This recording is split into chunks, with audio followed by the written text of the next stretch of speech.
After years of helping students who struggle with oil painting, after hearing your feedback and suggestions, here are my top 5 tips for beginners who want to start learning oil painting.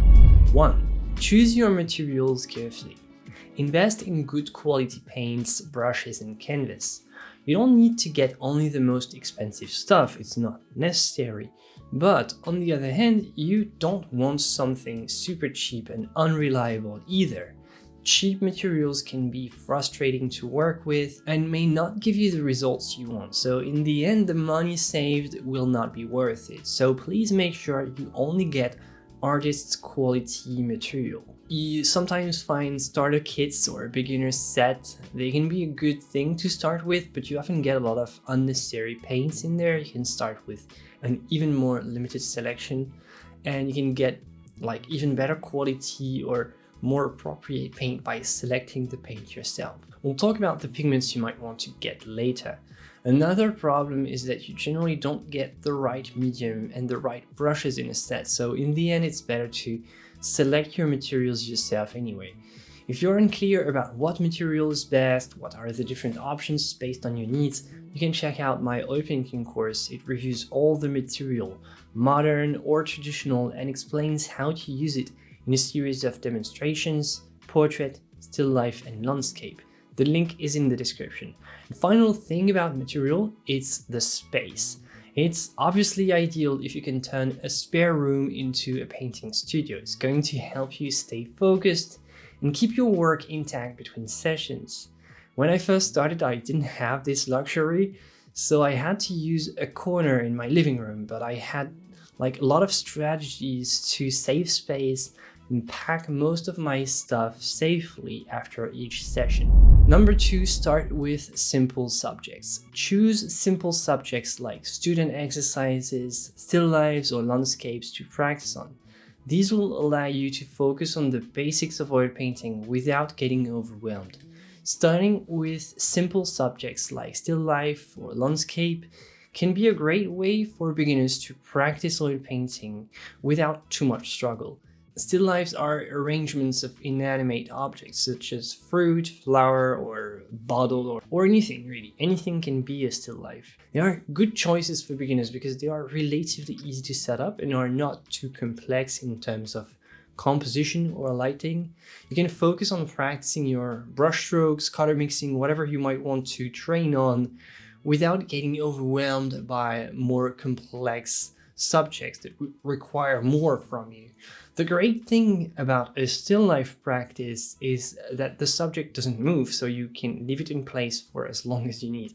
And you can find subjects of all sorts really, based on your needs. If you need to work on a black and white subject, you can use a plaster model, you can use silverware, a teapot, a teacup, whatever you can find. For monochromatic studies or objects in plain color, you can use fruits, you can use some type of toy or plastic object. It's great to work both on form and color mixing, so both recreate this impression of volume and also nail the right color. Another good tip, if you ultimately plan on painting animals or pets, you can also paint texture studies with artificial fur. You know, sometimes cushions have fake fur or winter coats. It's easier to study that than a real animal and better than studying fur from a photo, which can lead to unrealistic results. Landscapes are also a good option for beginners. They can be as simple as a simple tree or a simple rock or a small selection of a larger scene. Like still lifes, landscapes allow you to practice the basic techniques of oil painting without the added complexity of figures or detailed subjects. Now, obviously, plein air painting is more complicated, and I don't think it should be your priority as a beginner if you want to paint landscapes. It's obviously more difficult to paint outside because you really have to understand the process and be confident that you can paint in a limited time with unpredictable conditions. It's a great experience to paint plein air, and if you're interested, the third demonstration of my course is all about plein air painting. Just know that it's a more advanced technique and that if you're just getting started, the best is to first practice landscape from the comfort of your studio with photo references. First, practice in the studio until you feel ready to go outside and paint with all your gear and have fun outside painting plein air. Overall, try to find a subject that's simple enough for you to build up your skills and confidence in oil painting. If your plan is to work on portraits and become capable of painting faces and figures, you have to know that this is the most difficult type of subject. So try to really go progressively. Start with a lot of studies, drawing exercise, and go progressively. Increase the difficulty progressively and really take your time. Just be aware that painting a figure, painting a portrait, painting the human form is the most tricky thing to do. So you really have to take your time and just be patient. Number 3, use thin layers. Oil painting takes longer to dry than other mediums. So it's best to build up your painting in thin layers. This will allow you to make adjustments as you go and will also prevent your paint from becoming too thick, too heavy, and very difficult to work with. Using thin layer is an important technique for oil painting, especially for beginners. Oil paint takes longer to dry than other mediums, so it's best to build up your painting in thin layers and add them on top of each other rather than trying to apply one thick, heavy layer at once. There are a few reasons why thin layers are beneficial, especially for beginners, even though they can be used at any level. They allow you to make adjustments as you go. If you apply thin layers, you can make changes or corrections more easily. And if you want to wait for it to dry to correct wet on dry, which is sometimes easier to do, it will also dry faster. And this can be especially helpful if you're just starting out and you're still learning how to control the paint and achieve the effects that you want, which you might not get on the first try in the first layer. Number 2, thin layers help prevent your paint from becoming too thick or heavy. If you apply too much paint at once, it can become difficult to blend or work with. Thin layers allow you to build up the paint gradually, which can result in a smoother, more cohesive looking painting.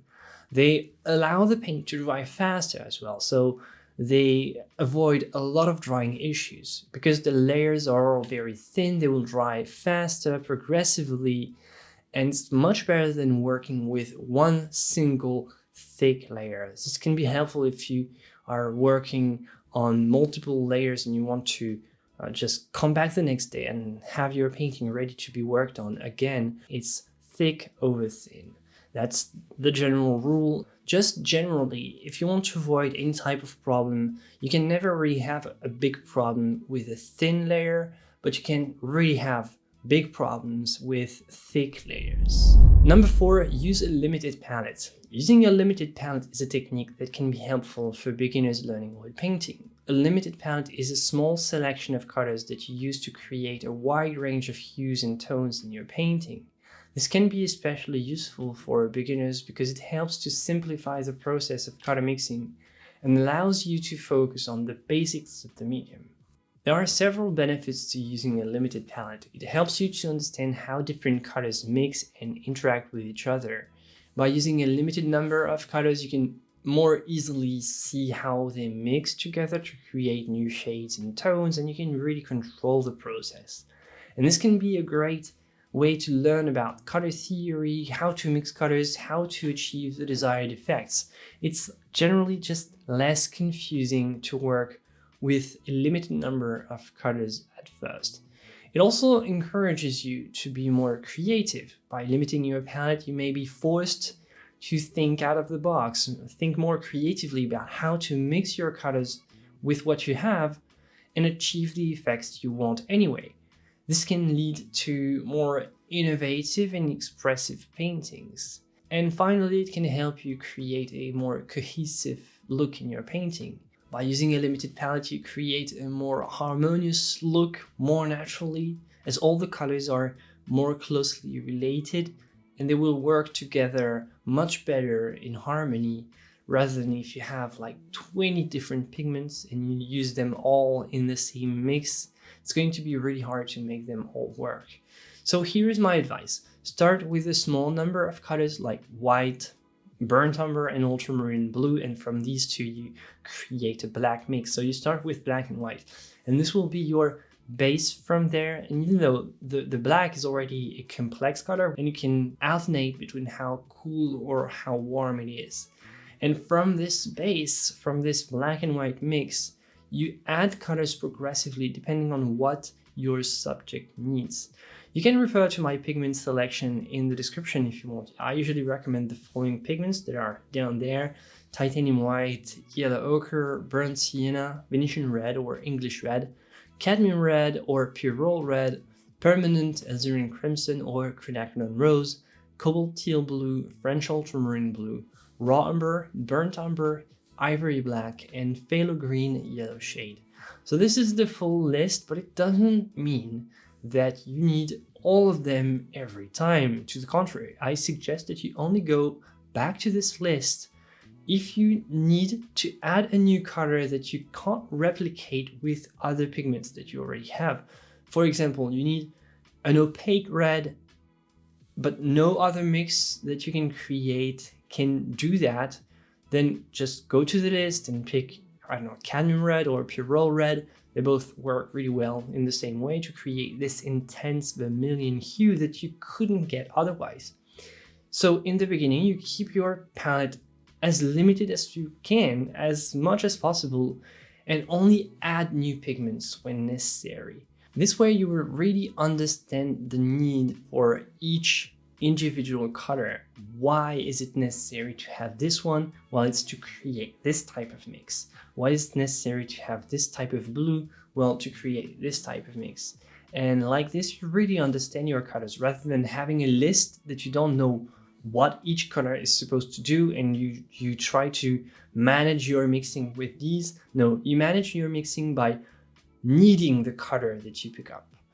Overall, using a limited palette is a useful technique that can help beginners learn the basics of oil painting and create more cohesive painting. And obviously, as you become more comfortable with the medium, you can gradually add more colors to your palette.